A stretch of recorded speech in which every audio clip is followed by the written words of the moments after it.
बिस्मिल्लाहिर्रहमानिर्रहीम अस्सलाम नाज़रीन प्रोग्राम सबब मेहरान में आऊँ तव्हांजी मेज़बान तेरी मोआ नज़र यकीन जिथे भी हूंदो खुश में आबाद हूंदो ऐं ख़ैर ख़ैरी सां जेको आहे पंहिंजी सुबुह जो आगाज़ अल्लाह साईं जे ज़िक्र सां क़ुरान पाक जी तिलावत सां कयो हूंदो ऐं ईअं पंहिंजे ॿारनि खे जेको आहे अहिड़ो ख़ूबसूरत तरीक़े सां प्रॉपर यूनिफॉर्म सां जेको तव्हां पंहिंजे ॿारनि खे जेको स्कूल ड्रॉप कयो हूंदो लेकिन ॾाढो सुठो बि लॻे थो त ख़ैर ख़ैरी सां वरी जेको एजुकेशन तालीमी इदारा वरी जेको आहिनि रीओपन थिया आहिनि त अक्सर हाणे ईअं ॿुधण में अचे थो त अगरि कोरोना जी जेकी लहर वरी रिपीट थी आहे एतिरे वॾे अंग में वॾी तादाद में त यकीननि को स्मार्ट लॉकडाउन या थींदो पर असांखे एहतियात करणु ज़रूरी आहे ईअं न सम्झो त असांजी लाइफ पंहिंजी वापसि उन रूटीन में अची वई आहे त इन जो मतिलबु इहो आहे त कोरोना एग्ज़िस्ट नथो करे कोरोना एग्ज़िस्ट करे पियो हिन महिल ताईं बि तॾहिं असांखे पंहिंजा मास्क जेके मास्क वग़ैरह कंदा सोशल डिस्टेंस रखिणो पवंदो हैंड सैनिटाइज़र यूज़ करणा पवंदा इहे जेके बि एहतियाती तदाबीर आहिनि असांखे पंहिंजे लाइफ में चवणो आहे जीअं त मौसम बि चेंज थियो आहे त उन जो बि असांखे ख़्यालु करिणो आहे छो त ॾिसो त ज़ुकाम बुखार जेको आहे जीअं सीज़न चेंज थींदो आहे तीअं थींदो आहे ऐं उन सां गॾोगॾु वरी जॾहिं ड्राई स्किन थिए थी या वरी स्किन जा ॿिया इशूज़ थियनि था सियारे में त काफ़ी सारो इफेक्ट घणो इफेक्ट बि पवंदो आहे असांजी स्किन ते ऐं उन हवाले सां बि असांजे प्रोग्राम में गेस्ट मौजूदु आहिनि लेकिन पहिरियों ॿुधाईंदमि त असांजे प्रोग्राम सां ताबुन कयो टपाल मेज़बान जेके वधाए रिश्तनि जो मान ऐं सिंधी मेज़बानी जो राज़ बि टपाल मेज़बान चांहि आहे जिथे टपाल मेज़बान जे ताबुन सां असांजे प्रोग्राम सभु महिराणनि जे ढाबो सजियल आहे उते आउं भलीकार कंदमि 10,000 भलीकार ही ज़बरदस्त चांहि टपाल मेज़बान जी ठाहे रहिया आहिनि ख़ुशबूदार जीअं त जॾहिं को पाकिस्तान आज़ादु थियो तॾहिं को जेको टपाल मेज़बान असांजो साथ आहे ऐं थोरी देरि खां पोइ 10,000 असांखे इंजॉय कराईंदा ऐं उन सां गॾु कैडबरी डिलाइट सिर्फ़ु 10 रुपए में खटो दिलि डिलाइट सां ऐं तव्हांजो असांजो साथ बि हूंदो फ़ोन कॉल जे ज़रिए नंबर अनाउंस कंदुमि जेको स्क्रीन ते बि ईंदो हूंदो 02221028555 डायल करे असांजे प्रोग्राम में ज़रूरु शामिलु थींदा ऐं जीअं त नाज़रीन मूं पहिरियों बि चयो त अगरि जीअं ई सियारो अचे थो त काफ़ी सारा स्किन्स जा इशूज़ थी वेंदा आहिनि ख़ासि तौर ते लेडीज़ या ख़वातीन जा असांजे ॿारनि में बि कॾहिं कॾहिं एॾी डिज़ीज़ पैदा थी वेंदी आहे ड्राई स्किन थी वेंदी आहे या अजीब क़िस्म जा पैचिस पइजी वेंदा आहिनि ड्राई स्किन जे करे जेतिरो बि असां ऑयल लोशन हणूं उनजे बावजूद बि ड्राइनेस करंदी आहे त उन लिहाज़ सां असांजे प्रोग्राम में ख़ूबसूरत महिमान मौजूदु आहिनि जेके पंहिंजे एक्सपीरियंस सां पंहिंजे फील्ड जे हवाले सां तव्हांखे काफ़ी सारी टिप्स ॾींदा त छो त नाज़रीन तव्हांजो उन्हनि सां तारीफ़ करायूं डॉक्टर रोज़मा राजर तव्हांखे भलीकार कीअं आहियो ठीकु आहियो बिल्कुलु तव्हां कीअं आहियो काफ़ी वॾे अरसे खां जेको आहे तव्हांखे पोइ भलीकार कंदमि मूंखे इलाही ख़ुशी थींदी काफ़ी टाइम खां पोइ असांजे प्रोग्राम में बिल्कुलु जीअं तव्हां चयो त कोविड-19 जे करे रिस्ट्रिक्टेड एक्टिविटीज़ थी वियूं हुयूं त मूं बि टीवी शोज़ जेके आहिनि थोरा रोके छॾिया में सही हुयो हर कोई जेको प्रिकॉशन्स इत्यादि तदाबीर त असांखे अमल करणी हुयूं बिल्कुलु त उहो तव्हां सॼो सेशन भला थोरो समराइज़ कयूं त कीअं गुज़रियो तव्हांजो सॼो वक़्तु कीअं ॾिठो कीअं ॿारनि जो ख़्यालु कयो इलाही अरसे खां पोइ मतिलबु हिकिड़ी बीमारी त पंहिंजी जाइ ते हुई तकलीफ़दा सिचुएशन हुई लेकिन हिकिड़े इलाही अरसे खां पोइ असां सभिनी मतिलबु आउं हुजां तव्हां हुजो या केर बि हुजे असां सभिनी हिकिड़ो फैमिली टाइम गॾु गुज़ारियो न त अरसे खां असां सभिनी पंहिंजी ज़िंदगी एॾी बिज़ी करे छॾी हुई की तव्हांखे बि इहो हूंदो की सुबुह जो शो करिणो आहे कहिड़ा कपिड़ा पाइणा आहिनि छा करिणो आहे पंहिंजी बॉडी मेंटेन करणी आहे पर घर में छा पियो थिए इन शइ ते गौर न कयो हूंदो तीअं मुंहिंजो बि ईअं ई रूटीन हो असांजे ॿारनि जो बि ईअं ई रूटीन हो हालांकि असांजो जेको बचपन हो या चाइल्डहुड हो उन में ईअं न हो असां जेको आहे फैमिली टाइम गुज़ारींदा हुआसीं दोस्तनि जे घरनि में ईंदा वेंदा हुआसीं मिटनि माइटनि जे घरनि में ईंदा वेंदा हुआसीं ऐं जेको आहे पंहिंजे माउ पीउ सां इलाही सारो टाइम क्वालिटी टाइम गुज़ारींदा हुआसीं छो त तॾहिं इहे मोबाइल या टीवियूं एॾियूं एक्टिव न हुयूं ऐं मूंखे यादि आहे की असांजे ज़माने में जेको आहे हफ़्ते में हिकिड़ो ॾींहुं कार्टून ईंदो 4 खां जेको आहे सो बि मतिलबु 4:45 खां 5 बजे ताईं बि आहे ईअं 4 खां 4:15 ताईं इहो टाइम हूंदो 15 मिंट जो ख़ाली कार्टून हूंदो इन खां अलावा सॼो हफ़्तो असां वटि का एंटरटेनमेंट न हूंदी हुई पोइ वॾा थियासीं त सिर्फ़ु कलाक जो हिकिड़ो ड्रामो ईंदो ऐं हाणे जेको आहे सभु चैनल खुली विया आहिनि ऐं आउं सम्झां थी त आउं मेडिकल कॉलेज में हुयसि तॾहिं सिंधी फस्ट चैनल खुलियो हो त ॾाढो असां ख़ुशि थियासीं छो त नाटक रंग बि जेको आहे असांजे ज़माने में हफ़्ते में हिकिड़ो ॾींहुं ईंदो ऐं 5 खां 6 बजे ड्रामो ईंदो त इहो जेको आहे मतिलबु असांजे ज़माने में ॿारनि ज़माने में इलाही फ़र्क़ु आहे असां क्वालिटी टाइम गुज़ारियो पंहिंजी फैमिली सां पर कोविड-19 में वरी मूंखे लॻी रहियो त असां नंढा थी विया आहियूं घर में बंदि थी विया आहियूं जीअं मतिलबु मुंहिंजी माउ रिस्ट्रिक्ट करे रखंदी एॾो घुमणु न ॾींदी हुई पोइ मूंखे लॻो त वरी आउं शायदि पंहिंजे नंढपण में हली वई आहियां ऐं मां रिस्ट्रिक्टेड करे छॾियो आहे की घर में ई रहणो आहे त इंजॉय कयोसीं पंहिंजे पाण खे ध्यानु ॾिनोसीं जेको अरसे खां असां वर्ज़िशूं छॾे ॾिनियूं उहो कयूंसीं इन खां अलावा मूं जेको आहे इन टाइम में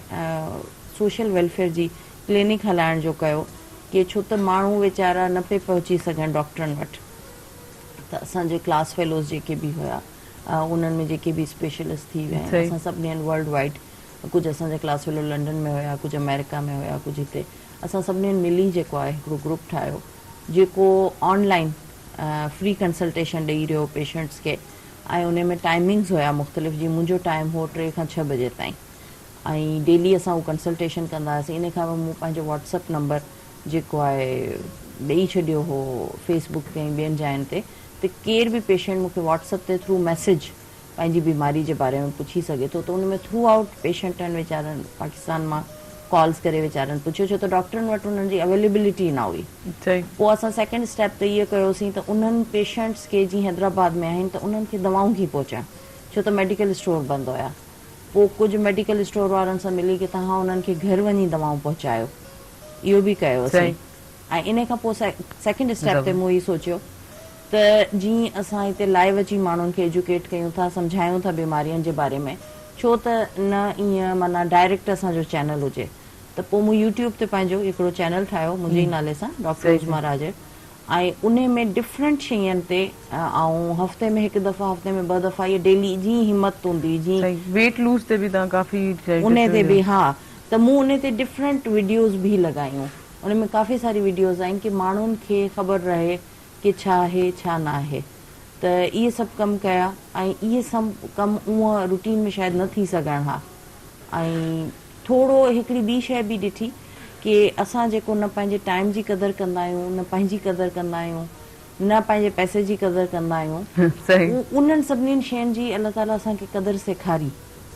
ऐं जेको आहे खाधे पीते जी जेके शयूं आहिनि उन्हनि जी क़दुरु न कंदा आहियूं, त हीअ सभु शयूं इंसान वेझे खां ॾिठियूं, छो त अलाह ताला असांखे इलाही सारी शयुनि खां बचाए छॾियो, लेकिन उन महिल ईअं लॻी रहियो कि जीअं अलाए छा हिन पीरियड में खाधा पीता ई न मिलंदा, स्टोर बंदि थी वेंदा, या फाइनेंशियल अलाए कहिड़ा क्राइसिस थी वेंदा, छा मसइला थी वेंदा, ऐं जेको आहे डॉक्टर्स ताईं अवेलेबिलिटी थींदी न थींदी, छो त ख़ौफ़ इलाही ज़्यादा हो।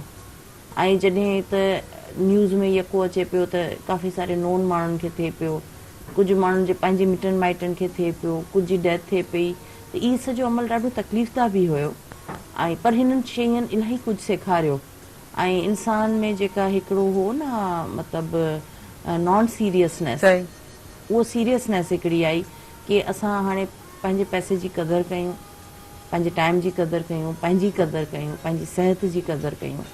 ऐं हिकिड़ी ॿी ॻाल्हि मूं इहा बि नोट कई कि असां जीअं नंढा हूंदा हुआसीं त मुंहिंजी अम्मी अक्सर चवंदी हुई त घणो घिड़ी कंहिं में न वियो, या जेको आहे हथु मानी खाइण खां पहिरीं हथु धो, ऐं जेको आहे कंहिंखां का शइ वठी न खाओ, कंहिंजा कपिड़ा न पाओ, ऐं कंहिंखां घणो मुंहुं में मुंहुं ॾेई न ॻाल्हायो। इहे कॉमन ॻाल्हियूं हूंदियूं जेके मुंहिंजा असांजी एज ग्रुप जा जेके बि माण्हू हींअर ॿुधी रहिया हूंदा उहे इन सां मुतफ़िक़ हूंदा त असां सभिनी जी माऊं ईअं ई चवंदियूं हुयूं, पर असां इहे शयूं पंहिंजे ॿारनि खे न चवंदा हुआसीं, ठीकु आहे, असां ईअं न चवंदा हुआसीं कि बाबा पाण में मथे में मथां मिलाए न वियो, मुंहुं में मुंहुं ॾेई छो था ॻाल्हायो, एॾो क्लोज़ छो था वियो, त उहो सभु शयूं मैनर्स में असांजो बि हूंदो न, त ही तमीज़ जे दायरे में हूंदो त बाबा थोरा लिमिट्स हुजनि त ॿार ते तमीज़ सां था ॻाल्हाइनि था कनि था, उहो पहिरीं जेके वॾी महिनत कंदियूं पंहिंजे ॿारनि ते इलाही ज़्यादा। ऐं आउं सम्झां थी त असांजो जेको लाइफ स्टाइल एॾो ज़्यादा बिज़ी थियो आहे, उन जे करे असां काफ़ी सारी शयूं गेन त कयूं आहिनि,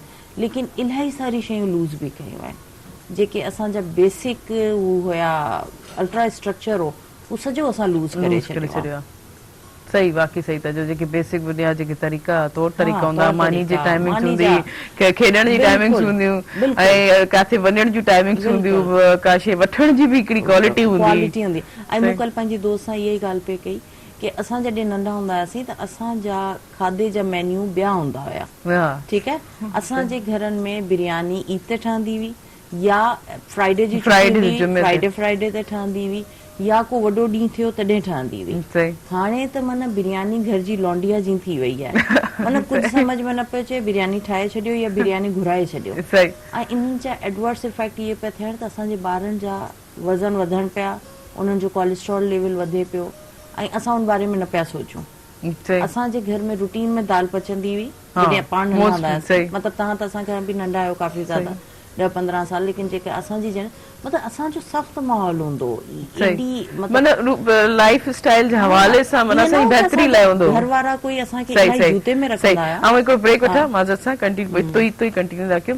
नाज़रीन ही वक्त जो शॉर्ट कमर्शियल ब्रेक हिनी प्रोग्राम 57 के टपाल मेज़बान जेकी वधाए रिश्तनि जो वाज दादा सजाद एॾी बहितरीन ख़ूबसूरत अंदाज़ में टपाल मेज़बान जी चांहि ठही आहिनि, एॾी ज़बरदस्त ख़ुशबू थी आहे जेके ब्रेक खां पोइ असांखे इंजॉय कराईंदा ऐं उन सां गॾो गॾु कैडबरी डिलाइट सिर्फ़ु 10 रुपए में खटो दिलि डिलाइट सां काॾे न वञिजो, असां सां गॾु रहिजो।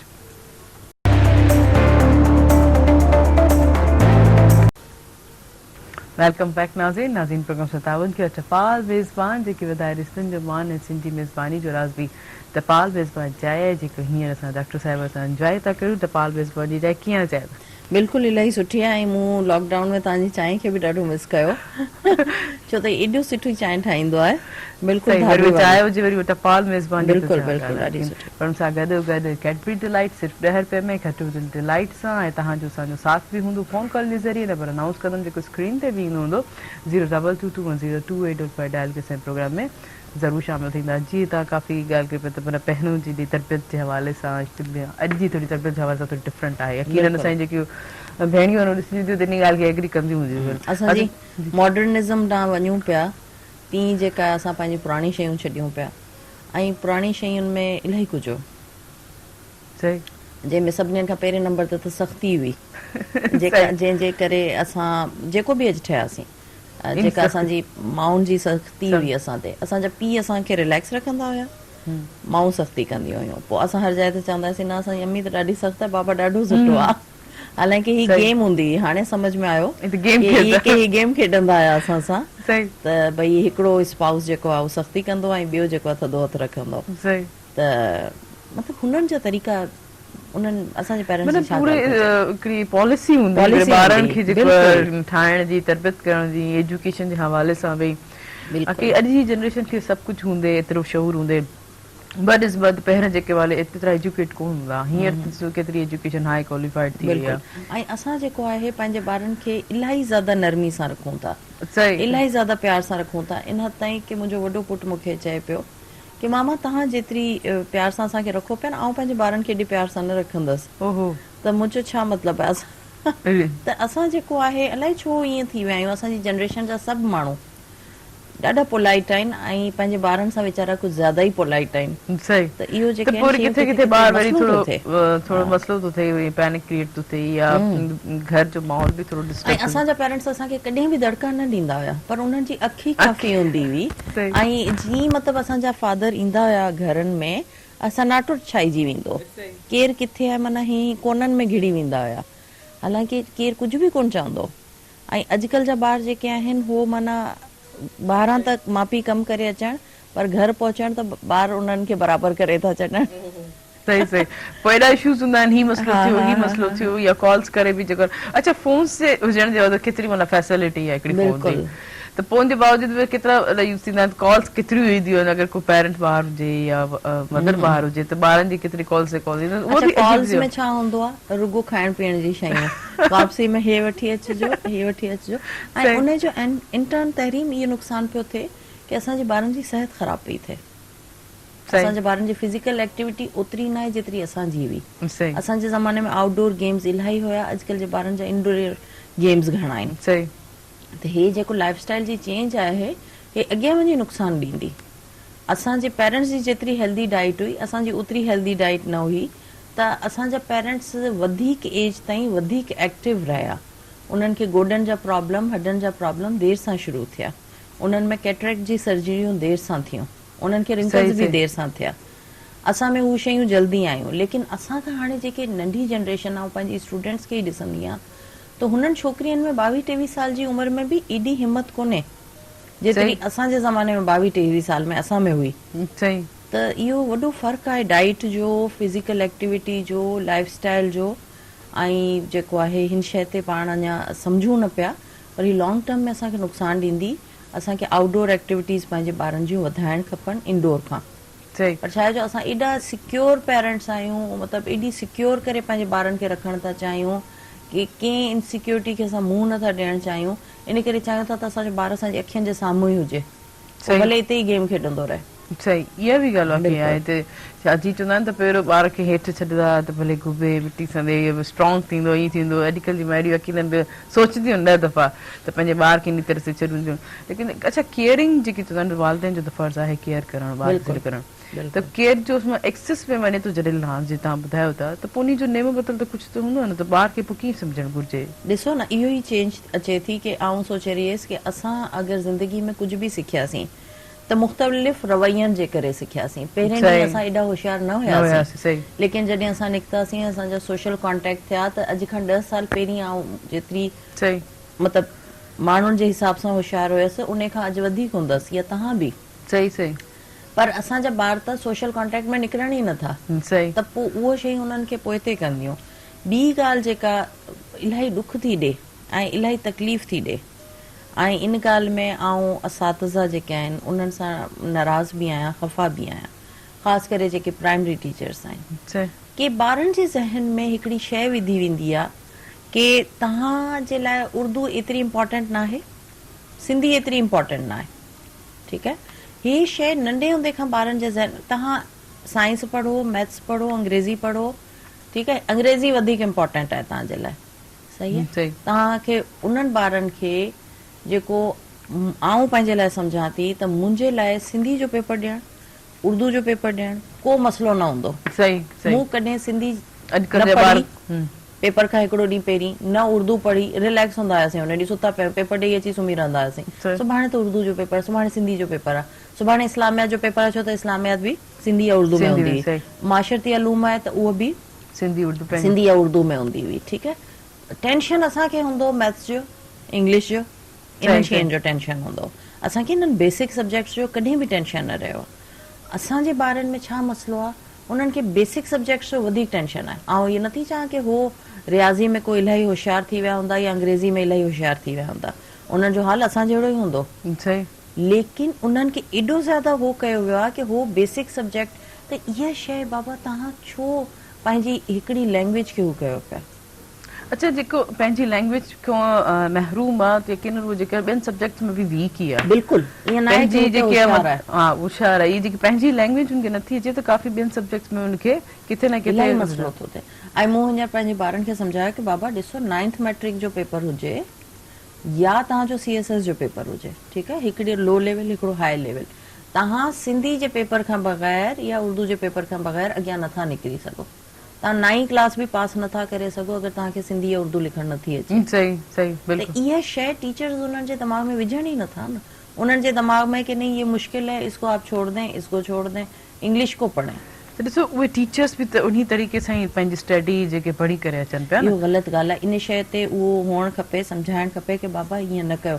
मूं त पहिरें जे क़ाइदे खां वठी 8वीं क्लास ताईं जी सिंधी जी किताब वठी इन लॉकडाउन में घर रखी ऐं पंहिंजे ॿारनि खे सिंधी सेखारी, लिखाई। अच्छा, असांजी हिकिड़ी दोस्त आहे, उन बाक़ाइदा वीचारी यूट्यूब ते सिंधी जो चैनल ठाहियो ऐं उनखे एॾो मतिलबु सलाम थी कयां माई खे, कंहिं वटि बि एॾो फालतू टाइम न हूंदो आहे, ठीकु आहे, उहो पंहिंजे ॿारनि खे माठ करे पढ़ाया।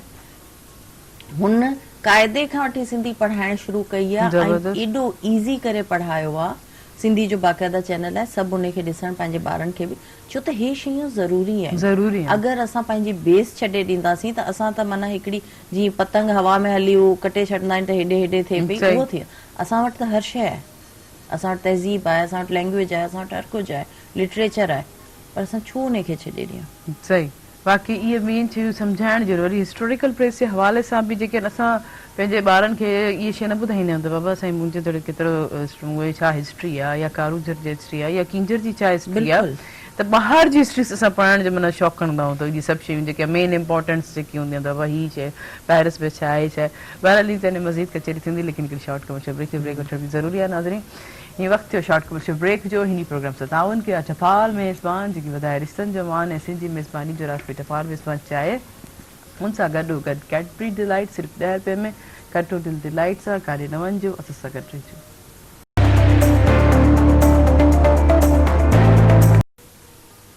वेलकम बैक नाज़रीन प्रोग्राम सां ताउन कयो टपाल मेज़बान, जेके वधाए रिश्तनि जो मान ऐं सिंधी मेज़बानी जो राष्ट्रीय टपाल मेज़बान चाहे, ऐं उन सां गॾु कैट बी डिलाइट सिर्फ़ु 10 रुपए में खटियूं डिलाइट सां। ऐं तव्हांजो साथ बि हूंदो फ़ोन कॉल जे ज़रिए।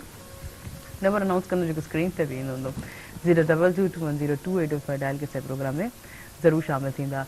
अच्छा डॉक्टर सुमा, जीअं हाणे सो सियारो अचे पियो, थधि अचे पई, त उन हवाले सां काफ़ी स्किन्स जा बि इशूज़ थींदा आहिनि मकीननि ते, तूं पैचिस वग़ैरह या ड्राई स्किन एतिरो ऑयल्स वग़ैरह या क्रीम्स हवाले सां बि यूज़ करण खां पोइ बि बावजूदु ठीकु कोन थींदी आहे, त छा चवणु चाहींदो कुझु टिप? अच्छा, हाणे जीअं ड्राई वेदर तहरीम शुरू थिए पियो ऐं ड्राई वेदर में इलाही सारी शयूं थींदियूं आहिनि, ठीकु आहे। नंबर 1 जेका शइ असांखे सभिनी खां वधीक हर्ट करे थी कि असांजी सॼी पॉपुलेशन खे डिस्टर्ब करे थी, ड्राइनेस ऑफ स्किन आहे कि ठीकु चमड़ी तव्हांजी ख़ुश्क थियणु शुरू थी वञे। पोइ तव्हांजे मथे जे वारनि जी चमड़ी हुजे, तव्हांजा आईब्रोज़ हुजनि, आईलैशिस हुजनि, ठीकु आहे, या तव्हांजे फेस जी स्किन हुजे, तव्हांजे चपनि जी चमड़ी हुजे, बॉडी जी चमड़ी हुजे, हथनि पैरनि जी हुजे या नंहं हुजनि, ठीकु आहे, हीअ सभु शयूं ड्राई थियणु शुरू थी वञनि। ऐं जेके एक्सपोज्ड पार्ट्स आहिनि हो वधीक तव्हांखे हर्ट था कनि कि अगरि तव्हां कंहिंजे साम्हूं ॻाल्हायो पिया या का शइ लिखो पिया ऐं तव्हांजा नंहं ड्राई पिया लॻनि या नंहं जा कुंडा निकिता पिया आहिनि हो ड्राई पिया लॻनि या हथ ड्राई पिया लॻनि, चप ख़राबु पिया लॻनि, पोइ भले तव्हां लिपस्टिक लॻाए वठो लेकिन अंदरां खां हिकिड़ो ईअं वेवी सो लुक ईंदो आहे, त मज़ो न ईंदो आहे। ऐं वार तव्हांजा ड्राई थिया पिया आहिनि या तव्हांजा आईब्रोज़ अकड़जी विया आहिनि ड्राई थी, त उहा शइ तव्हांखे सुठी न लॻंदी आहे। हिकिड़ी त बेसिक ड्राइनेस आहे, ठीकु आहे। इन खां अलावा जॾहिं ही शयूं परसिस्ट कनि थियूं, लॉन्ग टर्म में हलनि थियूं, त उहे माण्हू जिन्हनि खे एलर्जीज़ जी हिस्ट्री ज़्यादा हूंदी आहे उन्हनि खे पोइ सियारे जे मौसम में एक्ज़िमा उन्हनि जो वधी वेंदो आहे। मुख़्तलिफ़ क़िस्म जा एक्ज़िमा आहिनि, जीअं हथनि जो एक्ज़िमा आहे, जिस्म जो एक्ज़िमा आहे, या कुझु माण्हुनि जी जेका आहे हिन मौसम में सोरियासिस वर्स थी वेंदी आहे, चमड़ी जी जेका बि बीमारी हूंदी आहे ख़ुश्की सां रिलेटेड, उहे शयूं ख़राबु थियणु शुरू थी वेंदियूं आहिनि। इन खां अलावा हिन मौसम में जेके इन्फेक्शन थियनि था जंहिंमें स्केबीज़ सभिनीनि खां वधीक आहे, ऐं हिन हफ़्ते में मूं ॾिठो त OPD में इलाही ज़्यादा पेशेंट स्केबीज़ जा अचणु शुरू बि थी विया आहिनि। इन करे जो हाणे असां पंहिंजा पुराणा कपिड़ा पेतियुनि मां कढी इस्तेमालु कयूं पिया जंहिंमें सवड़ूं आहिनि, पुराणा थोरा लॉन खां वधीक गरम कपिड़ा आहिनि, ऐं असांजी मिस्टेक छा कंदा आहियूं, ग़लती छा कंदा आहियूं, उन्हनि खे सही सां वॉश न कंदा आहियूं, प्रॉपरली वॉश करे हिकिड़ो त रखंदा न आहियूं, ॿियो जॾहिं अनधोतल रखंदा आहियूं वरी कॾहिं बि धोए उन्हनि खे इस्तेमालु न कंदा आहियूं। त तव्हां जॾहिं बि सियारो ख़तमु थिए पंहिंजा कपिड़ा वॉश करे सही सां उन खे रखो, ऐं उन में जेको आहे जीअं पहिरीं निम जा पत्ता या अहिड़ी शयूं रखंदा हुया कि जेका बि उन में बैक्टीरिया या फंगस आहिनि उहे ख़तमु थी वञनि, डिसइंफेक्टेंट उहो थी वञे, या कुझु गोरियूं हूंदियूं आहिनि, दवाऊं हूंदियूं आहिनि जेके उन में विझी रखंदा आहिनि। ऐं जॾहिं वरी सियारो शुरू थिए थो त उनखे वॉश करे कपिड़नि खे इस्तेमालु कयो, त हीअ स्केबीज़ ऐं फंगल इन्फेक्शन जेके थियनि था सियारे जे शुरू में ई, मतिलबु हे मौसम अञा सियारो शुरू न थियो आहे, शुरू थियण ते आहे, त इहे मसइला जेके आहिनि न थियनि, इन्फेक्शन न थियनि, त इहो असांजे हथ में आहे। ऐं इन खां अलावा जेका ड्राइनेस थिए थी उहा बि असांजे हथ में आहे। उन जो असांखे ख़्यालु हींअर खां ईअं करिणो आहे कि जॾहिं बि तव्हां बाथ वठो था, वेंझो था, त तव्हांजे बाथरूम जी जेका दरी आहे, ठीकु आहे, उनखे ऐं दरवाज़े खे बंदि करे, लॉक न कयो भले, लेकिन उनखे प्रॉपरली बंदि करे वेंझो। उन सां छा थींदो कि जेका ह्यूमिडिटी थिए थी न अंदर बाथरूम में उहो बंदि थी रहंदी ऐं तव्हांजे जिस्म मां जेका आहे उहो निकिरंदी कोन चिकनाहट घणी। ॿी ॻाल्हि कि हमेशह नीम गरम पाणी सां या गरम पाणी सां वेंझो, सफ़ा तेज़ गरम पाणी हूंदो न, हिकिड़ो टहिकंदड़ गरम पाणी बिल्कुलु, उन सां न, छो त उहो तव्हांजे वारनि खे ड्राई कंदो, तव्हांजी बॉडी खे ड्राई कंदो, उहो मसइलो कंदो, पोइ उन सां हेयर फॉल बि शुरू थींदो, वार जो टेक्सचर ख़राबु थींदो, तव्हांजी स्किन जो टेक्सचर बि ख़राबु थींदो। इन खां अलावा तव्हां जेको आहे पंहिंजा जेको सोप या बॉडी वॉश आहे, ठीकु आहे, उहो इरिटेटिव न हुजे, तेज़ न हुजे, घणो तेज़ न हुजे, न्यूट्रल pH जो हुजे। सियारे जे मौसम में न्यूट्रल pH जा साबुण ऐं न्यूट्रल pH जा बॉडी वॉश इस्तेमालु कयो। कोशिशि कयो कि अहिड़ी शयूं हुजनि जंहिंमें तव्हांजो जेको आहे सणभ घणी हुजे। इंग्रीडियंट्स में ॾिसंदा न त उन जे इंग्रीडियंट्स में हूंदो कि इन में जोजोबा ऑयल आहे, इन में विटामिन ई आहे, इन में ग्लूटाथाइन आहे, इन में लैक्टिक एसिड आहे, अहिड़ा बॉडी वॉश वठो त उहो शयूं तव्हांजी स्किन खे प्रोटेक्ट रखंदियूं। मां सवाइ इन जे कि तव्हां जेके गर्मी में तेज़ एंटीसेप्टिक साबुण या बॉडी वॉश इस्तेमालु कयो था उहो सियारे में कंदव त पोइ एक्ज़िमा शुरू थी वेंदो। इहो ख़्यालु रखणो आहे। इन खां अलावा जेको आहे जीअं वेंझो था, ड्राई बॉडी खे कयो था, ऐं उन खां पहिरीं तव्हांजे वॉशरूम में बादाम जो तेल या खोपरे जो तेल, ठीकु आहे, हे ॿई उहे तेल आहिनि जेके चमड़ी खे ख़राबु नथा कनि, उनजे रंग खे जैतून जो तेल या सरें जो तेल या कड़ो तेल चमड़ी जे टेक्सचर खे ख़राब थो करे, रंग खे ख़राब थो करे। त असां वटि जेको आहे कलर कॉन्शियस बि माण्हू इलाही ज़्यादा आहिनि, त इन करे बादाम जो तेल हुजे या खोपरे जो तेल हुजे, तव्हांजे बाथरूम में ई पियो हुजे, ऐं उनखे थोरो सो 5 ml हिकिड़े चांहि जे चमचे जेतिरो वठी तव्हां हथनि में ई करे फुल बॉडी ते मसाज करे छॾियो, पैरनि खां वठी सॼे हीअं, ऐं उन खां पोइ मथां खां थोरो सो 2-3 डूंगा पाणी जा विझी टॉवल ड्राई करे कपिड़ा पाए वठो। इन सां छा थींदो त तव्हांजी चमड़ी में जेतिरी बि ड्राइनेस थी आहे हू हुन तेल जे थ्रू जस्ट करे वठंदी चमड़ी ऐं उहो ख़तमु थी वेंदी। प्लस जेको तव्हां मथां डूंगो पाणी जो विझंदा उन सां एक्स्ट्रा ऑयल बॉडी मां निकिरी वेंदो, ऐं जेको टॉवल ड्राई कंदा उन में जेको बि एक्स्ट्रा ऑयल लॻल हूंदो उहो टॉवल जे थ्रू निकिरी वेंदो, त तव्हांजा कपिड़ा बि ख़राबु न थींदा। इन खां सवाइ सियारे जे मौसम में ह्यूमिडिफायर हिकिड़ा हूंदा आहिनि, उहो पंहिंजे घरनि में इस्तेमाल में रखो, छो त बिल्कुलु दरियूं दरवाज़ा बंदि करे हिकिड़ो अजीब उहो सिस्टम थी थो वञे त ह्यूमिडिफायर जो इस्तेमालु हुजे ताकी ह्यूमिडिटी अंदरि मेंटेन हुजे, इन्वायरमेंट में जेका ड्राइनेस थिए थी उहा न थिए। ऐं उहो जेका ड्राइनेस वेदर में थिए थी उहो मुख़्तलिफ़ क़िस्म जा मसइला कंदी आहे, जंहिंमें नक जो ड्राई थी वञे, गले जो ड्राई थी वञे, निक्सीर जो अची वञे, अखियुनि जो ड्राई थियणु, ठीकु आहे जी, ऐं जेको आहे चपनि जो ड्राई थियणु, हथनि जो ड्राई थियणु, इहे मसइला आहिनि। पर अखियुनि जी ड्राइनेस ॾाढी तंग कंदी आहे, नक जो ड्राई थी नक्सीर अची थी वञे उहो ॾाढो तंग कंदो आहे। त इन्हनि शयुनि जो ख़्यालु रखो, ह्यूमिडिफायर जो इस्तेमालु कयो। इन खां अलावा जेको ही वेदर आहे इन में अहिड़ी खुराक वठो जंहिंमें ओमेगा 3S हुजे, ऐं ओमेगा 3S आहे तव्हांजे टमाटे में, त सैलेड में टमाटे जो इस्तेमालु घणो कयो, चणा आहिनि तव्हांजा ऐं लोबिया आहे, ठीकु आहे, दालूं आहिनि, इन्हनि जो इस्तेमालु ज़्यादा कयो, इन्हनि में 3S आहे। मच्छी आहे, मच्छी जो इस्तेमालु ज़्यादा कयो। साग असां वटि अचे थो ऐं पालक आहे, इन मौसम में अचे थी, उन में ऐं इहे शयूं आहिनि, इन्हनि शयुनि जो इस्तेमालु वधायो।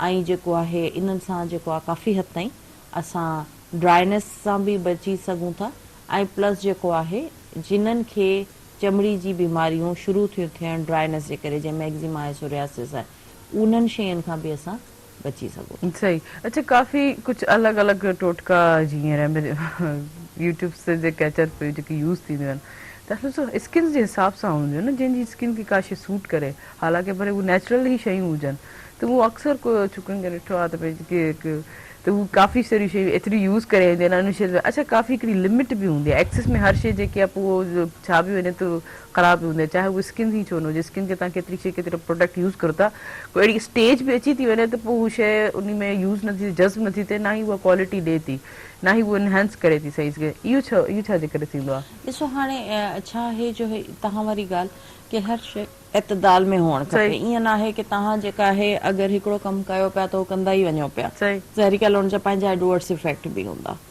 त इन करे ऐं ख़ासि करे आउं चवां थी की यंग छोकिरियूं जेके अॼुकल्ह 16-18 साल जूं आहिनि, 14 साल जूं आहिनि, उन्हनि खे स्किन ट्रीटमेंट जी एक्नी अगरि न आहे उन्हनि खे, त अदरवाइज़ उन्हनि खे स्किन ट्रीटमेंट जी एॾी का ज़रूरत न हूंदी आहे।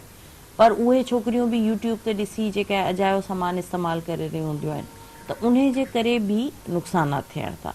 इन खां अलावा जेको ॿियो मसइलो आहे, ख़ासि छोकिरियुनि खे कॉम्प्लेक्शन जो प्रॉब्लम, छोकिरियूं हुजनि या छोकिरा हुजनि, उहो पंहिंजो कॉम्प्लेक्शन फेयर करण जे लाइ मुख़्तलिफ़ क़िस्म जी शयूं इस्तेमालु कंदा था रहनि, ऐं उन्हनि शयुनि जो बि पंहिंजी जाइ ते ॾाढो एडवर्स या जेके आहिनि दवाऊं या क्रीमूं पंहिंजी मर्ज़ी सां वठी इस्तेमालु करणु शुरू करे था छॾनि, त उन जे करे बि ॾाढो मसइलो थो थिए।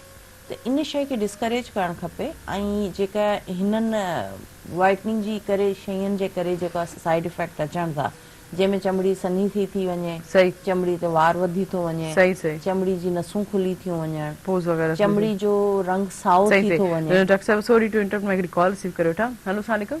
अस्सलाम वालेकुम। वालेकुम सलाम जी, केर किथां खां? ॾाढो सुठो प्रोग्राम पियो हले, असांजी प्यारी फ्रेंड वेठी आहे डॉक्टर उज़मा।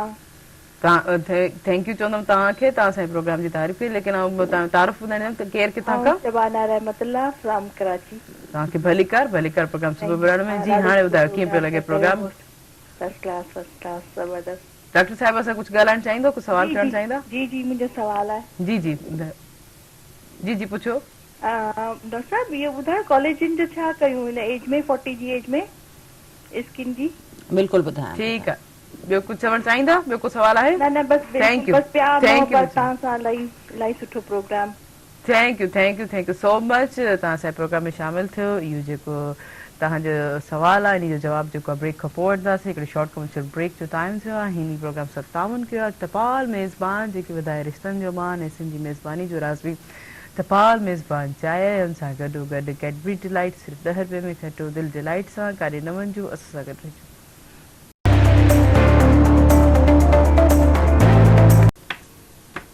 वेलकम बैक नाज़रीन प्रोग्राम 57 किया टपाल मेज़बान जेकी वधाए रिश्तनि जो मान ऐं सिंधी मेज़बानी जो राज़ बि टपाल मेज़बान चाहे हुन सां गॾो गॾु कैडबरी डिलाइट सिर्फ़ु 10 रुपए में खटियो दिलि डिलाइट सां जे डॉक्टर उस्मान राजा स्किन स्पेशलिस्ट सां मौजूदु आहिनि। काफ़ी सारी स्किन जे हवाले सां सुठियूं टिप्स ॾेई रहियूं आहिनि ऐं यकीननि जेके काफ़ी नंढनि एज जे हवाले सां छोकिरियुनि जे हवाले सां हिननि ॻाल्हि कई त वाक़ई इहा सीरियसली आहे।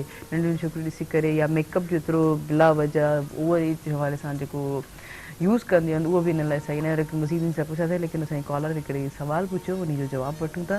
जी बिल्कुलु शबाना जेके आहिनि असांजी इलाही सुठी दोस्त बि आहिनि ऐं पाण बि हिकिड़ी इलाही सुठी पर्सनैलिटी आहिनि, हैदराबाद जी नोन पर्सनैलिटीज़ मां आहिनि। त शबाना जेको सुवाल कयो कि कॉलेजनि जो छा कजे, जीअं असां सम्झो कि हाणे कॉलेजनि जा मुख़्तलिफ़ स्टेजिस आहिनि, ठीकु आहे, स्टेप वाइज़ आऊं हलां थी। त कॉलेजनि जीअं असां 35 क्रॉस कयूं था 40 ते पहुचूं था, असांजे जिस्म जो कॉलेजन ख़तमु थियणु शुरू थिए थो। इन अदर वर्ड्स कि असांजी चमड़ी जी जेका मथी लेयर में चर्बी आहे, सनी लेयर, हिकिड़ो कारपेट विछंदो आहे, ठीकु आहे, तव्हां कारपेटिंग कंदा आहियो, उनजे हेठि हिकिड़ी सनी वाइट कलर जो फोम लॻाराईंदा आहियो, ठीकु आहे, उहो छाजे लाइ हूंदो आहे, कुशनिंग इफेक्ट जे लाइ। ईअं ई असांजी सॼी चमड़ी में अलाह ताला मथी लेयर जे हेठि एपिडर्मिस ऐं डर्मिस जे बिल्कुलु हेठि हिकिड़ी लेयर ॾिनी आहे जंहिंखे असां सबकुटेनियस फैट चवंदा आहियूं। हू अलाह ताला इन ई फंक्शन जे लाइ रखी आहे कि कुशनिंग इफेक्ट थी ॾे, ठीकु आहे। तव्हां नंढे ॿार जो हथु झलंदा हो त उहो नरम ॿिए तरह जो हूंदो, तव्हां 20 साल जी छोकिरी या छोकिरे जो हथु झलंदा ॿिए तरह जो हूंदो, तव्हां 50 साल जी माई जो हथु झलंदा त ॿिए तरह जो हूंदो। तीअं अगरि तव्हां हुननि जे फेस ते बि हथु लॻाईंदव त नंढे ॿार जो फेस ॿिए तरह जो तव्हांखे मतिलबु फीलिंग ॾींदो, तव्हांजी 20 साल जी छोकिरी जो फेस ॿिए तरह जी फीलिंग ॾींदो, तव्हांजी 50 या 60 साल या 70 साल जी माई या भाई जो फेस ॿिए तरह जी फीलिंग ॾींदो। इहो छो थो थिए? इहो इन करे थिए थो त असांजी चमड़ी में कॉलेजन केतिरो आहे, जेतिरो कॉलेजन ओतिरी स्मूथनेस हूंदी, फॉर्मनेस हूंदी, मथे को रिंकल न हूंदो। हाणे इन कॉलेजन खे मेंटेन कीअं रखिजे ऐं इन में असांजा आम माण्हू छा छा मिस्टेक्स कनि था, असां उन ते ॻाल्हायूं था। नंबर वन कि तव्हांखे डाइट पंहिंजी अहिड़ी रखणी आहे जंहिंजे करे ही शयूं मेंटेन रहनि, जेको नेचुरल तव्हांजो कॉलेजन आहे। पाणी ज़्यादा पीअणो आहे, ठीकु है जी, खीर पीअणो आहे, विटामिन ई जो इस्तेमालु वधाइणो आहे पंहिंजी खुराक में, ठीकु है जी। इन खां अलावा योगा करणी आहे, स्ट्रेस रिलीविंग एक्सरसाइज़िस, छो त जॾहिं स्ट्रेस थिए थो त जेको स्ट्रेस हार्मोन रिलीज़ थिए थो उहो तव्हांजे कॉलेजन खे बिल्कुलु सुसाए थो छॾे, ठीकु आहे। हिकिड़ो तव्हां ॾिसंदा हूंदा छेलो जॾहिं ईंदो आहे, ठीकु आहे, मतिलबु उन सां रिलेटेड आहे, इन करे हिकिड़ी बिल्कुलु पीले रंग जी छिकियल चर्बी हूंदी आहे। स्ट्रेस तव्हांजे कॉलेजन खे अहिड़ो अजीब किनो करे छॾंदो जंहिंजे करे चमड़ी मां स्मूथनेस ख़तमु थी वेंदी। स्ट्रेस हर कंहिंजे लाइफ में आहे, केरु इहो चवण के बाबति तूं स्ट्रेस न खण, दैट्स नॉट पॉसिबल। तव्हां उन जे लाइ छा कंदा, स्ट्रेस रिलीविंग एक्सरसाइज़िस कंदा, योगा कंदा, वर्जिश कंदा, वॉक कंदा, ठीकु आहे, ब्रीदिंग एक्सरसाइज़िस कंदा त स्ट्रेस डाउन थींदो, तव्हांजो कॉलेजन बची वेंदो, तव्हां 5 साल मज़ीद यंग थी हली सघो था, ठीकु है।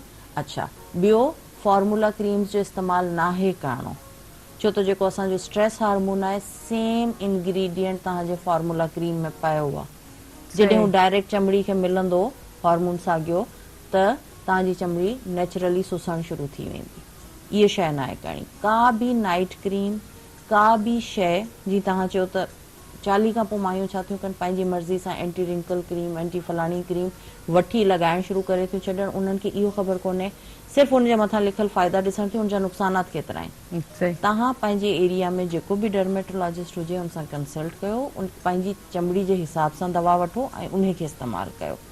घरेलू टोटकनि ते थोरो घटि ध्यानु ॾियो, अहिड़ी शयूं लॻायो जंहिंमें मॉइस्चर घणो हुजे, जंहिंमें तव्हांजी खीर वारी मलाई अची वई, ठीकु है, तव्हांजो जेको आहे खीरो, ठीकु है, खीरे जो पेस्ट ठाहे उन जो मास्क चेहरे ते लगायो, उन सां तव्हांजो कोलेजन बचंदो। तव्हां अंडे जो मास्क चेहरे ते लगायो, उन सां तव्हांजो कोलेजन बचंदो। तव्हां पपीते जो मास्क चेहरे ते लगायो, पाइनएप्पल जो मास्क लगायो, स्ट्रॉबेरीज जो मास्क लगायो। ठीक है, इन्हनि सभिनी में विटामिन ई विटामिन के वाफिर मिक़दार में मौजूद है। ठीक है, जेका तव्हांजी चमड़ी जे नेचुरल कोलेजन के प्रिजर्व कंदी। ठीक है, लेकिन एजिंग के असां रोके नथा सघूं, असांखे वॾो त थियणो आहे ऐं असांजे कोलेजन के भी वञणो आहे। मिस्टेक छोकिरियूं छा थियूं कनि कि मुख़्तलिफ़ जायुनि ते हिकिड़ा पिया हूंदा आहिनि कोलेजन ड्रिंक्स, हू वठी पीअण शुरू करे थियूं छॾनि कि शायदि इन सां असांजो कोलेजन वधणु शुरू थींदो। वर्स्ट शइ आहे, तव्हांजो कोलेस्ट्रॉल लेवल वधणु शुरू थी वेंदो, तव्हांखे ख़बर बि न पवंदी। ठीकु आहे, अहिड़ी शयुनि जा ड्रिंक्स इस्तेमालु न कयो। तव्हां पंहिंजी नॉर्मल रूटीन में अहिड़ी शयूं इस्तेमालु कयो जंहिंमें सभिनी खां बेस्ट तव्हांजी फिश आहे, बहितरीन आहे। मच्छी खे कॾहिं बि न छॾियो। असांखे अल्लाह ताला इन एरिया में पैदा कयो जिते मच्छी वाफिर मिक़दार में मौजूद बि आहे। ठीकु आहे, पर असांखे एजिंग में त वञणो ई आहे। उन खां पोइ तव्हां छा कंदव, फर्स्ट स्टेप ते कोलेजन जा क्रीम्स ईंदा आहिनि, उन्हनि खे इस्तेमालु कयो। ठीकु है, कोलेजन जा मास्क ईंदा आहिनि, या जीअं मूं तव्हांखे ॿुधायो कुकम्बर आहे, पपीतो आहे, तव्हांजो स्ट्रॉबेरी आहे, पाइनएप्पल आहे, हिननि जा मास्क रूटीन में चेहरे ते इस्तेमालु कयो। ठीकु है, अच्छा, इन खां अलावा जॾहिं असां वधीक स्टेज में वञूं था त ट्रीटमेंट जे हिसाब सां जेका अॼुकल्ह सभिनी खां बेस्ट ट्रीटमेंट हले पई, उन में PRP अची थी वञे। ठीकु है, जंहिंमें नेचुरली तव्हांजो ब्लड वठी, जंहिंखे अगरि तव्हांखे लॻंदो त तव्हांजो ब्लड वठिबो, मूंखे लॻंदो त मुंहिंजो ब्लड वठिबो, उन सां मेडिसिन्स मिक्स करे हिकिड़ी नई शइ तयारु थिए थी ऐं उहा लॻंदी आहे जेका तव्हांजे कोलेजन खे रीग्रो कराईंदी आहे। सही, ठीकु आहे, इन खां अलावा मीज़ोथेरेपी हूंदी आहे जंहिंमें इलास्टिन हूंदो आहे, दवा हूंदी आहे इलास्टिन जी। ठीकु है, जेको इलास्टिन बि असांजे कोलेजन जो हिकिड़ो पार्ट आहे, उहा लॻंदी आहे त हू इलास्टिक उन जेको टिशू आहे उनखे वधाए थी, कोलेजन खे वधाए थो। ऐं सभिनी खां बेस्ट जेको रिज़ल्ट आहे हू इंट्राडर्मल हाइलोरोनिक एसिड जो आहे, जेको बेस्ट कोलेजन आहे ऐं असां उनखे इंसर्ट कंदा आहियूं। फेसबुक ते मुंहिंजो हिकिड़ो ग्रुप बि आहे मुंहिंजी क्लिनिक जे नाले सां, doctor Uzma Rajar's skin and laser clinic. उन जा जेके आहिनि पार्ट माण्हू, उन्हनि खे ख़बर आहे कि आउं उन में लॻाईंदी रहंदी आहे कि पहिरीं चिन फीमेल जी कीअं हुई, असां उनखे रिजुविनेट कीअं कयो कोलेजन जे थ्रू। ठीकु आहे, ऐं बाद में उहो कीअं थी वई, 20 साल माई नंढी थी वञे या भाई, जॉ लाइन असां कोलेजन आर्टिफिशियल सां कीअं क्रिएट कयो। त हे सभु आहे बेस्ट। सभिनी खां एजिंग में इहो ई तरीक़ो आहे कि तव्हां इंट्राडर्मल हाइलोरोनिक एसिड ॾांहुं वञो। अगरि केरु अफोर्ड नथो करे सघे त पोइ मीज़ोथेरेपी ॾांहुं वञे, अगरि केरु उनखे बि अफोर्ड नथो करे सघे त पोइ PRP ॾांहुं अचे। पर कोलेजन ड्रिंक्स न वठो ऐं कोशिशि कयो कि पंहिंजो पहिरें ॾींहं खां ख़्यालु रखो। जॾहिं तव्हां पंहिंजो ख़्यालु रखंदा त तव्हांखे हिननि शयुनि जी ज़रूरत पवंदी देरि सां, न त पोइ 25 साल में बि छोकिरियूं कोलेजन लॻराईंदियूं आहिनि। ठीकु है, त इन करे बेस्ट जेको सभिनी खां आहे कोलेजन खे प्रिज़र्व रखण जो, जेको असांजो नेचुरल फॉर्म आहे उनखे बरक़रार रखण जो तरीक़ो, स्ट्रेस रिलीविंग एक्सरसाइज। सही। अच्छा, ही लेज़र्स जेके यूज़ कयनि था डॉक्टर जेके यूज़ कंदा चवंदा लेज़र्स में काफ़ी जेके नुक़सान बि आहिनि, या यानी छा इहा आहे छा शइ? जी ॾिसो, को नुक़सान कोन्हे। सही। हाँ, असांजी त मतिलबु अजीब माण्हुनि जी उहा आहे ग्लूटाथाइन। ठीकु है, हिकिड़ो इंजेक्टेबल या ओरल फॉर्म में, या असां ग्लूटाथाइन छा आहे, असांजो सेल आहे बॉडी जो, हर सेल में ग्लूटाथाइन पर ऑक्सीडेज हिकिड़ो एंजाइम आहे जेको मौजूदु आहे सभिनी जे सेल में। मुंहिंजे में, तव्हांजे, बिल्ली जे, कां जे, सभिनी जे सेल में मौजूदु आहे। ठीकु है, कंहिंमें घटि आहे, कंहिंमें घणो आहे। सही है, जंहिंमें घणो आहे उहो माण्हू वधीक एनर्जेटिक आहे। असां चवंदा आहियूं यार हे माण्हू एॾो एनर्जेटिक आहे, असां त थकी था पऊं। ठीकु है, हिन जी स्किन एॾी ग्लो थी करे, असां त न, हिन जा वार एॾा शाइन था, असांजा त ईअं न आहे। ठीकु है, हिन जी तो उन जे उन सेल में ग्लूटाथाइन पर ऑक्सीडेज वधीक आहे, इन करे वधीक ग्लो पियो करे, इन करे वधीक टपा पियो खाए, इन करे वधीक एक्टिवली कम पियो करे। ठीकु है, इन करे वधीक जल्दी उनखे सबक यादि पियो थिए। ॿियूं शयूं बि मैटर कनि थियूं, आयरन आहे, इलाही सारी शयूं आहिनि, लेकिन ऐं ग्लूटाथाइन जे। अच्छा, पोइ इन जो इलाज माण्हुनि छा कयो, आर्टिफिशियली मथां खां ग्लूटाथाइन वठणु शुरू कयो। सही। ठीकु है, जंहिंजे करे उन्हनि जी इम्यूनिटी बहितर थी, उन्हनि जो लाइफ स्टाइल बहितर थियो, उन्हनि खे शयूं यादि रहण शुरू थियूं। ठीकु है, मतिलबु ही हिकिड़ी आर्टिफिशियल मथां खां ट्रीटमेंट आहे तव्हांजे यंग रहण जे लाइ, एंटी एजिंग ट्रीटमेंट आहे, एंटी ऑक्सीडेंट। तव्हांखे फर्टिलिटी वधाईंदी, ॿार जल्दी पैदा कंदी। इन करे अॼुकल्ह गायनाकोलॉजिस्ट बि उनखे इस्तेमालु था कनि। तव्हांजे गोॾनि जे सूर खे बहितर कंदी, इन करे गायनाकोलॉजिस्ट बि इस्तेमालु पिया कनि, और सॉरी ऑर्थोपेडिक सर्जन या र्यूमेटोलॉजिस्ट बि इस्तेमालु पिया। हाणे शुरू में जॾहिं हीअ शइ आई त माण्हुनि चयो त हीअ त लॻाइण सां, खाइण सां ॿार कोन थो थिए, ॿार बंदि थी था वञनि। त असांजी त सोसाइटी अहिड़ी आहे यार, माना ॻाल्हि खे सही सम्झण नथा। पेज ते लिखल आहे कि हे फर्टिलिटी वधाए थो, उनखे चवण पिया फर्टिलिटी घटाए पियो। अच्छा, पर जेकी शइ थोड़ी आर्टिफिशियल हूंदी आहे, थोड़ी काफ़ी सारा क्वेश्चंस तो हूंदा आहिनि, त अलाए सही आहे अलाए न आहे सही। त हे फॉर्मूला क्रीम जेको लॻाइण था, जंहिंजी भरमार आहे, जंहिंमें वेंझी चढ़नि था, मतिलबु बस पुॼे त डॿे में वेही रहण, इहो छा आहे जेको एॾो डेंजरस आहे, जंहिंखे दुनिया चए पई कि बाबा अलाह जे वास्ते इंसान थियो, न कयो ही शयूं, उनखे केरु मञण लाइ तयार न आहे। आउं ब्रेक वठां, पोइ ते मज़ीद जेका तेरी थींदी, त यकीनन वाकई काफ़ी कुझु अहिड़ी शयूं हूंदियूं जेको असां सोचे सम्झे बि एक्सेप्ट न कंदा आहियूं। ख़बर हूंदी आहे ग़लति आहे या सही आहे असां लाइ, त पोइ एॾो तकड़े मञण लाइ तयारु कोन हूंदा आहियूं। पर अॼु हीअं वक़्तु थियो आहे शॉर्ट कमर्शियल ब्रेक जो। हिन प्रोग्राम सां ताउन कयो तपाल मेज़बान जेके ॿुधाए रिश्तनि जो मान ऐं सां गॾोगॾु कैडबरी डिलाइट सिर्फ़ु 10 रुपए में, खटो दिलि जे लाइट सां, कारी न वञिजो, असां सां गॾु रहिजो।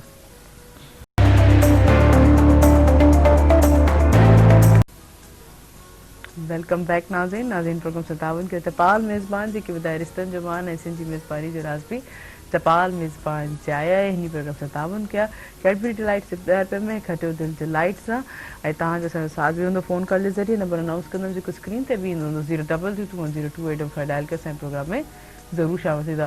त यकीनन डॉक्टर साहब काफ़ी सारा शूज़ जीअं थियनि पिया, तव्हां जीअं मूं पहिरियों बि तव्हां पुछणु चाहियां पई त माना जीअं असां क्रीम लॻाए करे सॉक्स वग़ैरह पाईंदा आहियूं त उन में बि काफ़ी असांखे मॉइस्चर अचे। अच्छा, इहो नंढा जॾहिं असां नंढा हूंदासीं त असांजी मदर्स वग़ैरह इहे ऑलरेडी असांखे इहे टोटका वग़ैरह ॿुधाईंदी हुयूं, त इन लाइ छा चवणु चाहींदो?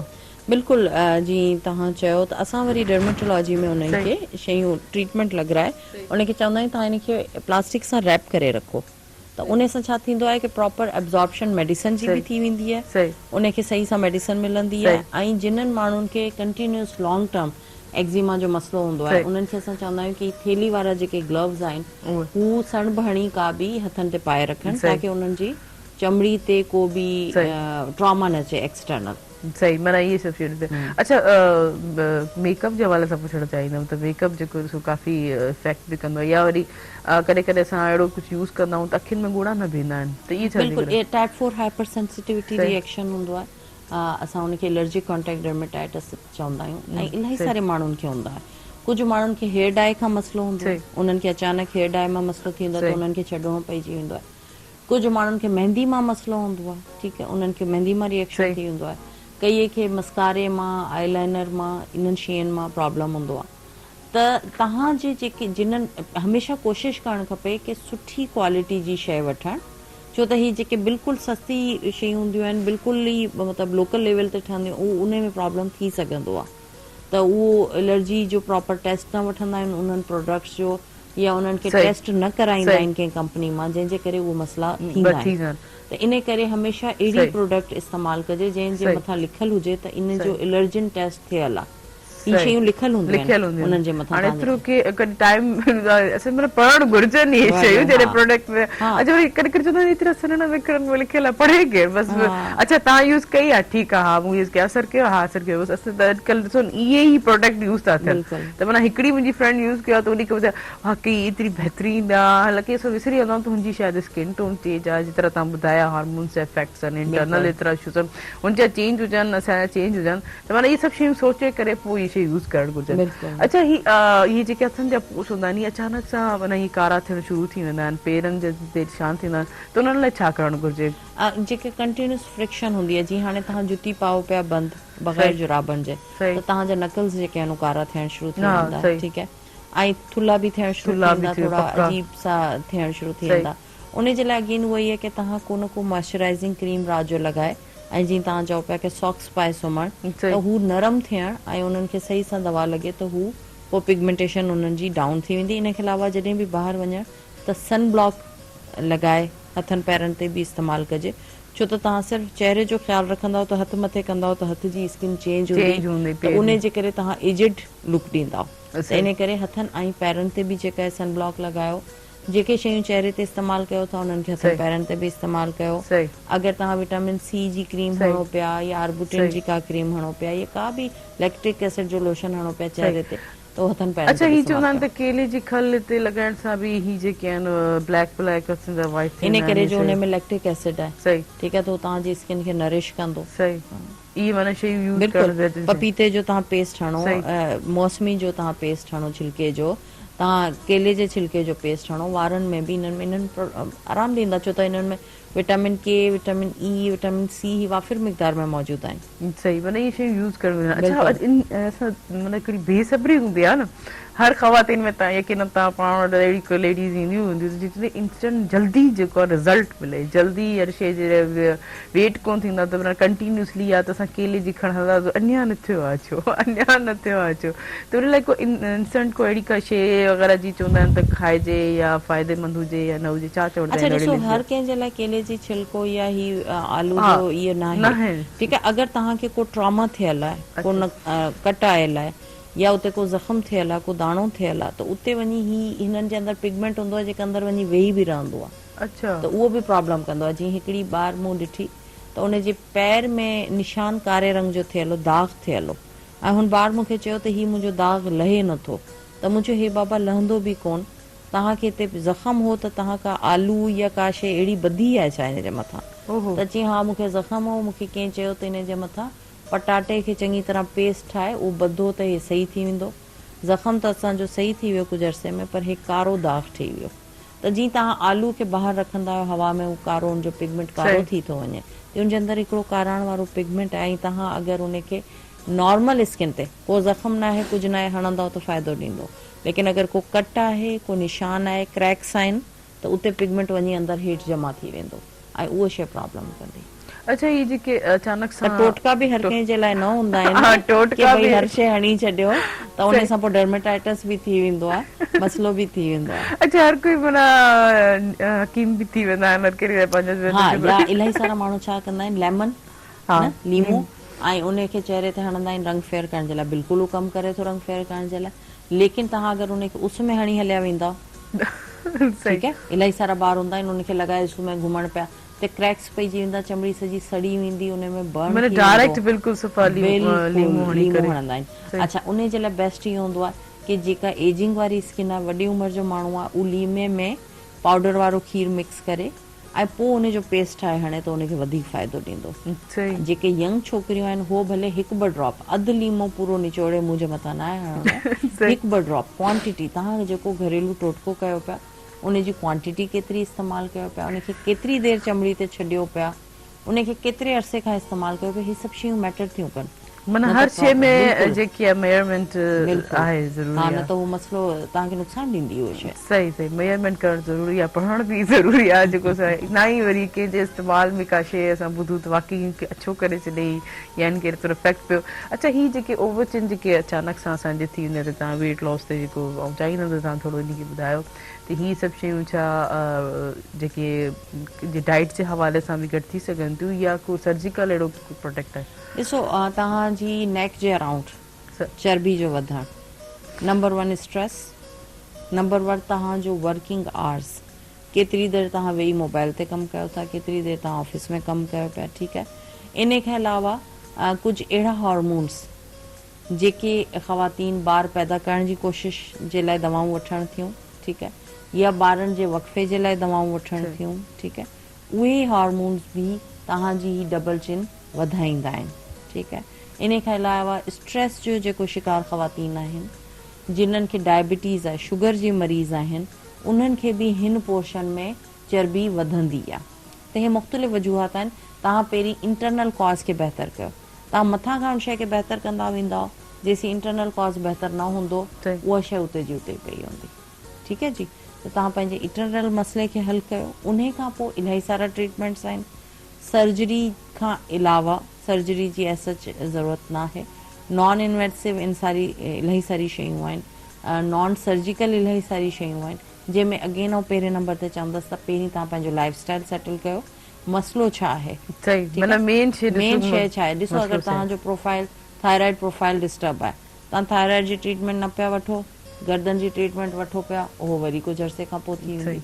अगरि तव्हांखे शुगर आहे डायबिटीज़ आहे तव्हां उनजो इलाज न पिया वठो सही। उहो वरी थी वेंदो। अगरि कंहिं हार्मोनल इम्बेलेंस जे करे सही। प्रोलैक्टिन वधियल आहे प्रोगेस्ट्रॉन डिस्टर्ब आहे एस्ट्रोजन डिस्टर्ब आहे उन जे करे आहे त उहो वरी थी वेंदो। सही। इन्हनि शयुनि खे पहिरीं सेटल कयो रूट कॉज ते पहुचो कि रूट कॉज छा आहे उन शइ जो उन खां पोइ तव्हां उनखे ट्रीट करायो। ट्रीटमेंट में जेके आहिनि इंट्राडर्मल लैपोलाइटिक मीज़ोथेरेपी बि थींदी आहे जंहिंमें इंजेक्शन्स लॻंदा आहिनि ऐं उतां फैट सुसी वेंदो आहे। सही सही। इन खां अलावा जेको आहे तव्हांजो जेके आहिनि हाइफू अॼुकल्ह इलाही ज़्यादा पॉपुलर आहे। सही। हाइफू में जेका आहिनि शॉर्ट्स लॻंदा आहिनि ऐं फेस जो साइज़ बि नंढो थी वेंदो आहे गर्दन जो साइज़ बि नंढो थी वेंदो आहे उनजो ॾाढो सही सुठो सही। रिज़ल्ट इंते मज़ीद अञा कचहरी थींदी लेकिन हिकु शॉर्ट खां मुझे ब्रेक वठण बि ज़रूरी आहे। नाज़रीन प्रोग्राम सां तावुन कयो इतफ़ाक़ मेज़बान जेके ॿुधाए रिश्तनि जो मान ऐं सिंध जी मेज़बानी जो राज़ बि इतफ़ाक़ मेज़बान चाहे है इन सां गॾोगॾु कैडबरी डिलाइट सिर्फ़ु 10 रुपए में खटियूं दिलि डिलाइट सां काॾे न वञिजो असां सां गॾु रहिजो।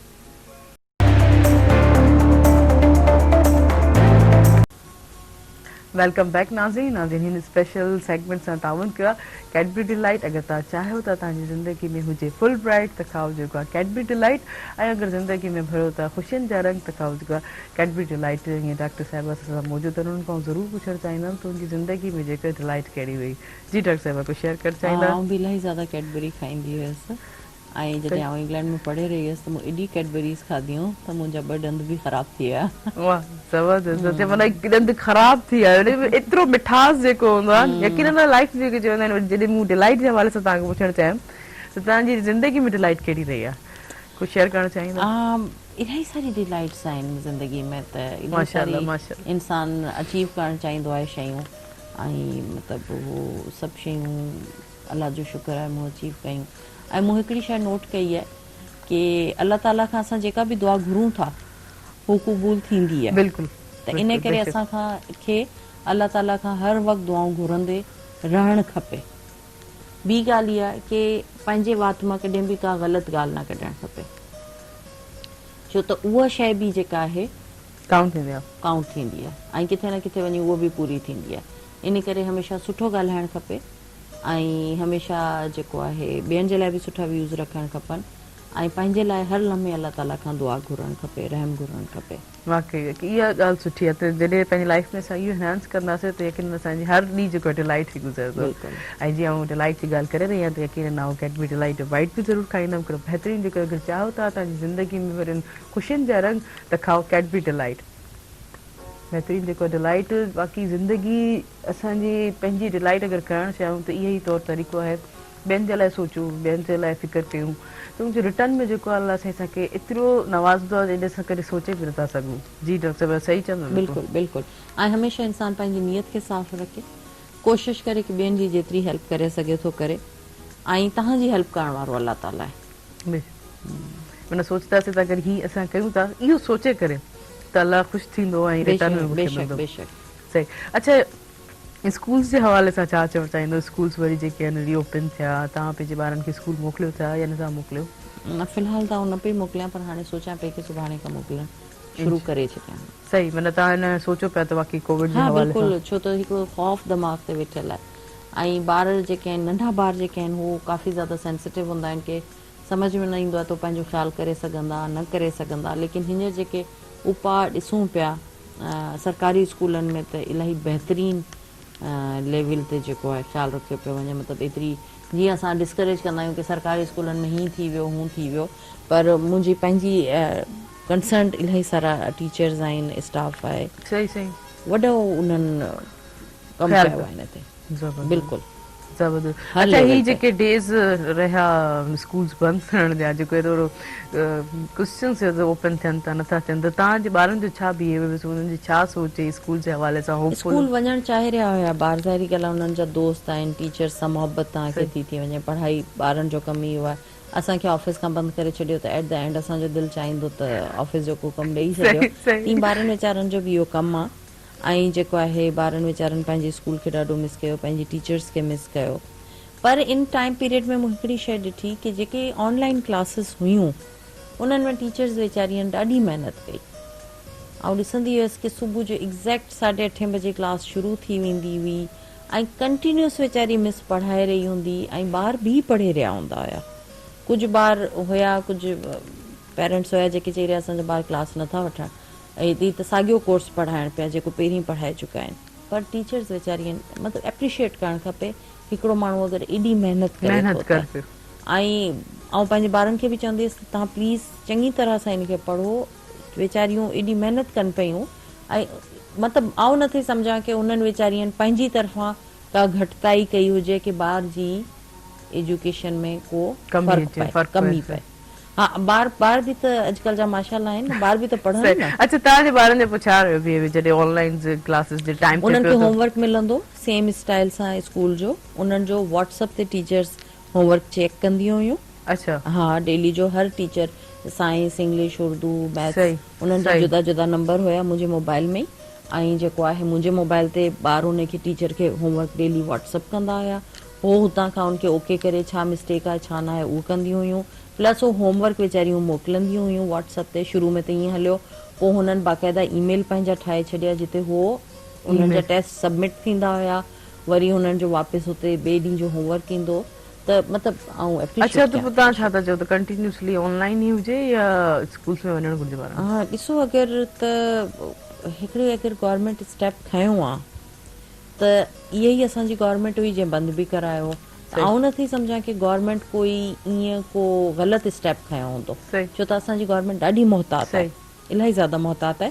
ऐं जेके मिनिस्टर आहिनि असांजा एजुकेशन जा उहे इंतिहाई सेंसिबल ऐं समझदार क़िस्म जा इंसान आहिनि। ऐं मतिलबु मुंहिंजी उन्हनि सां कॾहिं मुलाक़ात न थी आहे, पर आउं उन्हनि खां ॾाढी इम्प्रेस आहियां। मतिलबु he is a great person. बाक़ाइदा उन्हनि जे लाइ क्लैपिंग थियणु खपे। एॾो सुठो इंसान आहे, एॾो सुठो कमु कयो आहे। ऐं आउं तव्हांखे ॿुधाए नथी सघां की टीचर्स जे लेवल ते हो माण्हू स्कूल जी हर प्रिंसिपल सां, हर उन सां डायरेक्ट कनेक्टेड आहे। कुझु ॾींहं पहिरीं हैदराबाद जे हिकिड़े स्कूल में ईअं कोरोना जो केस निकितो, फॉरन जो फॉरन स्कूल सील थियो ऐं फॉरन जो फॉरन उपा वरिता विया। वॾी ॻाल्हि आहे। आउं चवां थी हिन वक़्तु सरकारी स्कूलनि में जेतिरो कमु थिए पियो, आउं नथी सम्झां प्राइवेट स्कूलनि में ओतिरो कमु हूंदो। ॿारनि खे मास्क, मतिलबु वॾी ॻाल्हि आहे, गवर्नमेंट वॾो कमु करे पई। इलाही ख़ुशी जी ॻाल्हि आहे, यकीनन ख़ुशी थींदी आहे जॾहिं मतिलबु आउं पंहिंजे ॿार मुंहिंजा प्राइवेट स्कूल में पढ़नि पिया, पर आउं सरकारी स्कूल जी जेका कैफियत ॾिसां पई न, आउं चवां थी सरकारी स्कूल हिन वक़्तु हिते आहे त प्राइवेट हिते आहे। आउं नथी सम्झां की प्राइवेट स्कूल में एतिरी ज़्यादा उहो थिए पियो जेतिरी सरकारी में। मतिलबु असां सरकारी स्कूल खे बिल्कुलु ई उहो सम्झंदा आहियूं न की न हुते त कुझु ई न हूंदो, बसि हीअं ई हूंदो। वॾो हुते कमु थिए पियो ऐं हे आउं चवां थी त सख़्ती जे करे थिए पियो। मथां खां आहे सख़्ती आहे, डिसिप्लिन आहे, डिसिप्लिन आहे हिकिड़ो। असां आदी आहियूं थोरी सख़्ती न थिए त असां कमु न कंदासीं। मूं ते बि सख़्ती न हूंदी न त आउं बि लेज़ी थी वेंदसि। अच्छा, इंडिपेंडेंट ऐं डिपेंडेंट तव्हांजी नज़र में बहितर जेकी शइ इंसान वक़्ती तौर ते एज वाइज़ में कहिड़ो बहितर आहे, इंडिपेंडेंट या डिपेंडेंट? यंगस्टर जे हवाले सां चवणु जानी ॾिसो, हाणे टू बी स्ट्रेट फॉरवर्ड इलाही सारी शयूं आहिनि, माण्हू सच चवंदो त बुरो, माण्हुनि खे बुरो लॻी वेंदो। एज़ अ वाइफ अगरि आउं चवां, अच्छा ठीकु आहे, सही आहे, त मुड़ुस खे, हस्बैंड खे इंडिपेंडेंट ज़ाल न वणंदी आहे। ठीकु आहे, मतिलबु मर्दनि खे ॻाल्हि बुरी लॻंदी। यंगस्टर जे हवाले सां पुछो, यंगस्टर खे बि त शादी करणी आहे ऐं मर्द खे हमेशह वेचारी ज़ाल वणंदी आहे, वेचारी। ऐं हो उन्हनि ख़वातीन जे लाइ वेचारी जो लफ़्ज़ यूज़ कंदा आहिनि जेके एतिरियूं इंडिपेंडेंट न हूंदियूं आहिनि। तव्हां पढ़ो, ठीकु आहे, तव्हां पढ़ंदव तॾहिं इंडिपेंडेंट थींदव। तव्हां पूरी तरह सां पढ़ो, छो त ॾिसो जेका पढ़ियल लिखियल ख़ातून आहे, जेका इंडिपेंडेंट आहे, उनखे शऊर आहे। उन सां ॻाल्हाइण खां पहिरीं 10 दफ़ा माण्हू सोचंदा आहिनि। ठीकु आहे, पोइ उनजो बॉस हुजे, उनजो पियोन हुजे, उनजो पुटु हुजे, केर बि हुजे, ठीकु आहे, जंहिंखे शऊर न हूंदो, जेको डिपेंडेंट हूंदी, उनखे हर कोई दॿाईंदो, हर तरीक़े सां दॿाईंदो, हर तरीक़े सां तज़लील थींदी। तव्हांखे ॿिए ॾांहुं ॾिसणो पवंदो। तव्हांखे तव्हांजे पेरेंट्स ॾिसो, असांजे पेरेंट्स जे ज़माने में छोकिरियुनि खे एतिरो न पढ़ायो वेंदो।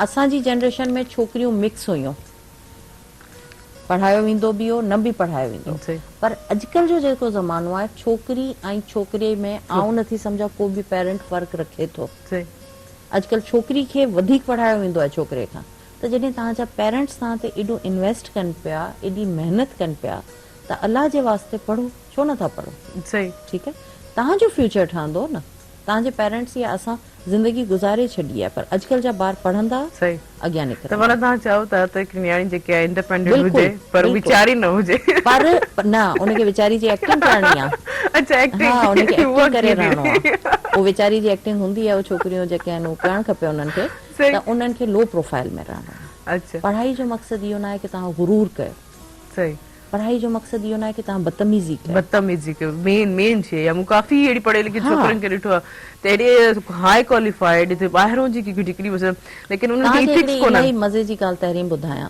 त मुंहिंजी क्लिनिक ते मुख़्तलिफ़ क़िस्म जा माण्हू ईंदा आहिनि सही ऐं तव्हां जॾहिं सोशली माण्हुनि खे ॾिसंदा आहियो त आइडिया थी Idea वेंदो आहे थी की हे वेंदो आहे। कहिड़े कहिड़े प्रोफेशन तबियत सां सही। रिलेटेड आहे ऐं पाण डॉक्टर आहियां ठीकु आहे पर मूं हिकिड़ी शइ ॾिठी हिकिड़ी डॉक्टर मुंहिंजी क्लिनिक ते आई ऐं उन चयो त मूंखे 10 पेशेंट वेटिंग में वेठा हुजनि इन्हनि खां पहिरीं मोकिलियो त मुंहिंजी जेका असिस्टेंट हुई उन चयो त भई ही 10 जेके वेठा आहिनि इहे गुस्सो कंदा सही की भई असां वेठा आहियूं तूं 11 नंबर खे कीअं मोकिले छॾियो अंदरि त उन चयो न आउं डॉक्टर आहियां अच्छा आउं डॉक्टर आहियां मूंखे तव्हां पहिरीं मोकिलियो न त मुंहिंजी मैडम सां ॻाल्हि करायो हू छोकिरी हाणे ज़ाहिरी ॻाल्हि आहे असिस्टेंट वीचारी त सही। थोरी हू थींदी की अलाए मैडम अंदरि नाराज़ न थी वञे छा सही। उहा आई वीचारी अंदरि चई मैडम हिकिड़ी डॉक्टर आई आहे छोकिरी ऐं चए थी त आउं डॉक्टर आहियां तूं मूंखे पहिरीं मोकिल सही ठीकु आहे ऐं इलाही सारी जाइन ते हीअ शइ हूंदी आहे की असां फ्रंटलाइन प्रोफेशन सां आहियूं असांखे पहिरीं अंदरि अच्छा या वरी इहो बि थी सघे थो त अगरि तव्हां को केस छॾे आहियो तव्हां चओ था त मुंहिंजा जेके पेशेंट्स मुंहिंजा बि वेटिंग कनि उहो था रिक्वेस्ट कंदा आहिनि हा